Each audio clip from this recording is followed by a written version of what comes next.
This is All India Radio. In the program Spotlight, now we bring you a discussion on strides in rural development. The participants are Nirendra Dev, senior journalist, and Sanjeev Mukherjee, journalist.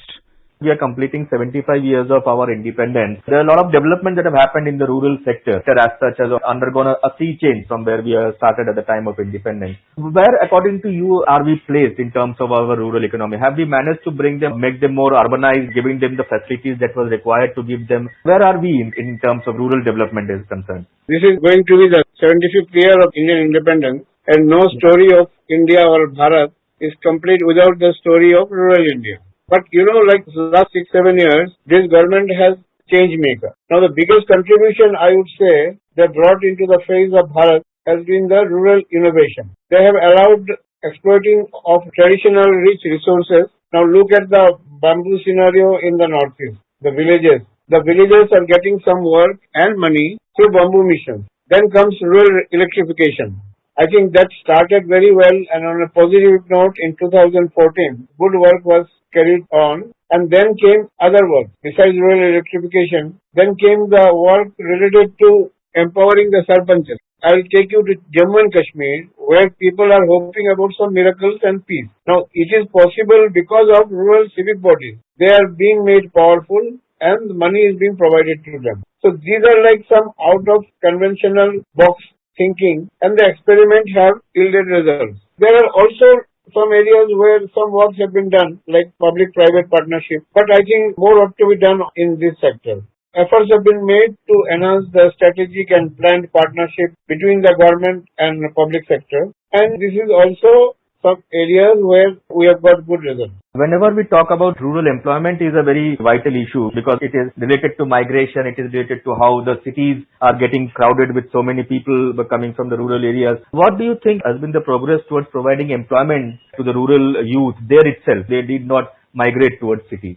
Of course, this has been a challenging feature of country's history since independence, and jobs become a very powerful issue socially and politically. And so it is perhaps more important issue in the rural areas. For some time, schemes like Narega scheme did well. It helped people get jobs, but there came some time for changes in that. And I think the present government has done some changes in the rural job sector also, and the results have been showing. Coming to other areas, I will relate your question also to sectors like Awas Yojana, the housing scheme. That takes India to new height altogether, the housing schemes. Then the scheme for the cleanliness drive, cooking gas for the rural areas. In 2011-12, probably there was only 11% people with the gas supply. And it has now gone up to around 50% if not more. 2018-19 figure was probably around 49%.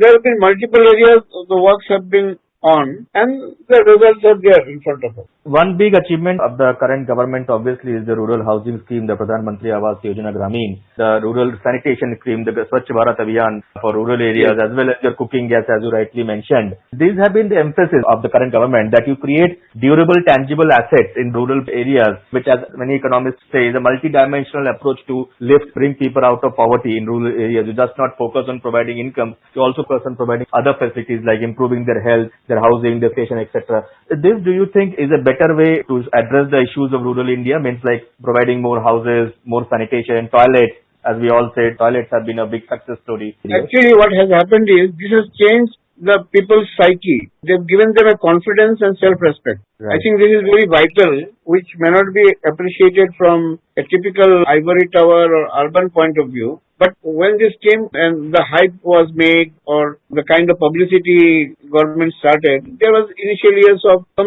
skepticism. These are all big things, or these are too small things to be discussed or debated. But the Prime Minister's vision of that, when he says Sabka Saath, Sabka Vikas, these elements are more important. More than taking communities, various communities, urban, rural, religious communities, social backward communities, and mixing them with the middle class. I think kind of effort that has gone down well to take rural India into this. this has yielded results. This has given them a confidence and self-respect. So what has happened is they now believe that yes, these are some of our achievements and we can achieve more. Again, the resilient power of the rural India that has been exemplified by achievements in these areas. Right. Then comes another important area and which will be related to your question on the jobs, the agricultural management.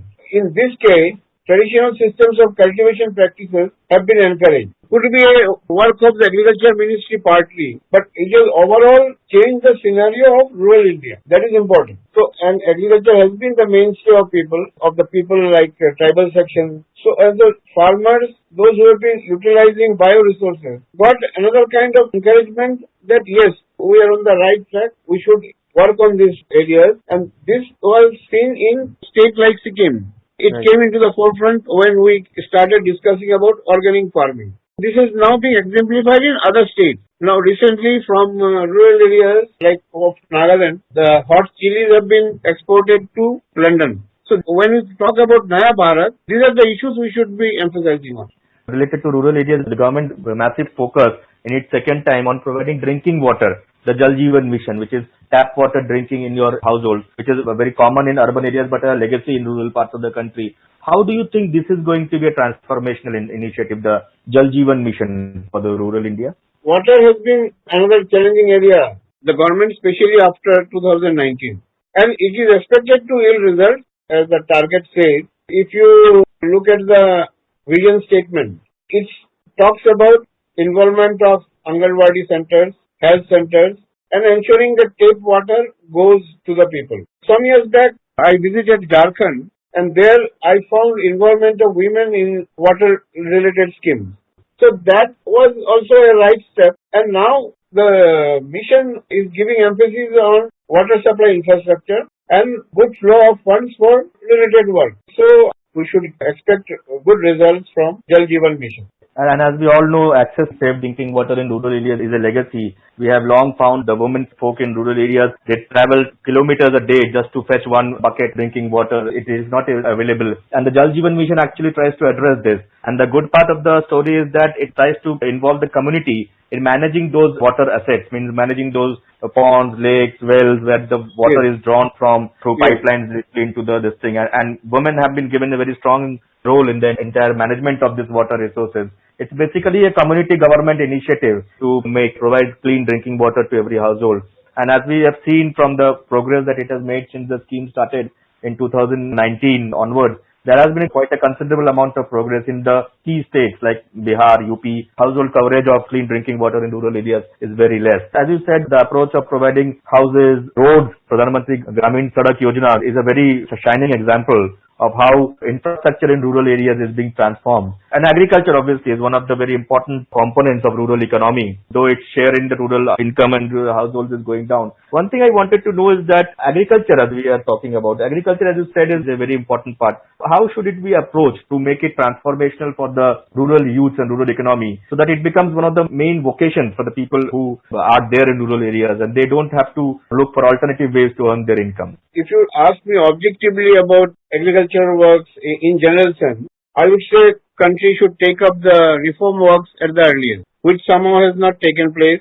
And now the 3 bills passed last year are in controversies. But in rural India's development, you need the wholesome approach. That has taken place. Now, coming back to your question on water mission earlier and the rural electrification. Now, if we relate these, there have been studies which reveal that when there is improvement in rural electrification and good supply of drinkable water, there is improvement of health facilities and cleaner air also. Now, this reduction in use of polluting fuels for cooking, when you take the entire box, that puts us into a feature where we can really say that rural India, the Bharat is developing. The New India slogan of the Prime Minister or the government of the day cannot be successful without involving rural areas. It cannot ensure involvement of rural areas if we do not ensure development of the Bharat as an entire body. Agriculture is important. Jobs for the youth, those who are born and brought up in the rural areas, are important. There is also importance to give them the respect they were working. Like Bamboo Mission has worked miracles in Northeast. then tribal population were also very touchy about using their resources in their own way. Now, that has not taken place. Now, when you ask question about agriculture per se, marketing has been an issue. Yes. Like in rural electrification, distribution has been an issue. Now, these areas have been addressed to a large extent, and I think there will be more work on this. I think when we celebrate 75th year of India's independence, now less than a 10 days time, I think major achievement we should cheer about is freedom from darkness in rural areas. This is a game changer, I should say.